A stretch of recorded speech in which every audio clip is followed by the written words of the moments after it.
ମୁଁ ହେଉଛି GIT ୟୁନିଭର୍ସିଟିର ଶେଷ ବର୍ଷର ଛାତ୍ର କୃଷି ବିଦ୍ୟାଳୟର। ଆଉ ମୋର ଏଠି ଆମର କୃଷି ମେଳାରେ ଆମର ପ୍ରଥମ ଥର ହିଁ ଆମର ଏଇଭଳି ଷ୍ଟଲ୍ ପଡ଼ିଛି। ଆଉ ଏଇଥିରେ ଆମେ ମସରୁମ୍ର ସିଡ୍ ଏବଂ ମସରୁମ୍ର ଭ୍ୟାଲ୍ୟୁ ପ୍ରଡ଼କ୍ଟସ୍ ଏବଂ ବିଲେଟ୍ର ହନି ଏବଂ ତାର କ୍ୟାଣ୍ଡେଲ୍ ଏବଂ ଆମର ଲେମନ୍ ଗ୍ରାସ୍ରୁ ପ୍ରସ୍ତୁତ ଫିନାଇଲ୍ ଏବଂ ଆମର ଭର୍ମି ୱାଶ୍ ଏବଂ ଭର୍ମି କମ୍ପୋଷ୍ଟ ଏଠାରେ ଆମେ ପ୍ରଦର୍ଶନ କରୁଛୁ।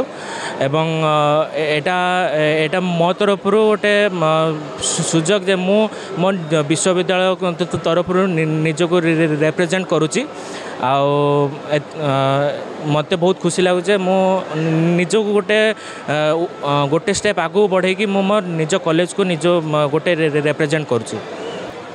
ତ ଗଭର୍ଣ୍ଣମେଣ୍ଟର ସ୍କିମ୍ ତରଫରୁ ଏବେ ଯେତିକି ଆମକୁ SHG ଆଉ ଯେତିକି ଚାଷୀମାନଙ୍କୁ ଦିଆହେଉଛି ତ ବହୁତ ଭଲ ସେଇଟା ଗୋଟେ ଷ୍ଟାର୍ଟଅପ୍। ତ କିଛି ଆମର ସିଆଡ଼େ ଯେଉଁ ରାୟଗଡ଼ା ଅଞ୍ଚଳରେ ଯେତିକି ଆମ ଚାଷୀ ଭାଇ ଭଉଣୀମାନେ ଅଛନ୍ତି ତ ସେମାନେ ବହୁତ କିଛି ଲାଭ ପାଇଛନ୍ତି ତା ଦେହରୁ।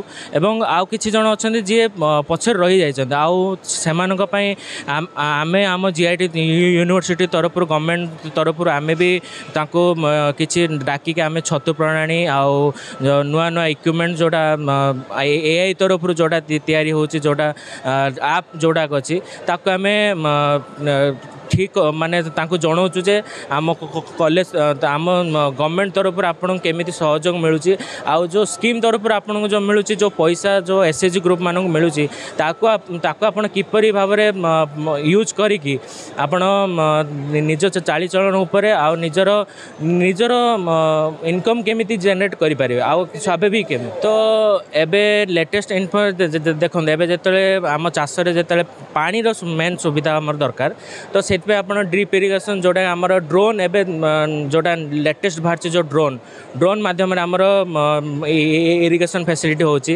ପେଷ୍ଟିସାଇଡ଼୍ ଆପଣ ଡ୍ରୋନ୍ ମାଧ୍ୟମରେ ଦେଇପାରିବେ।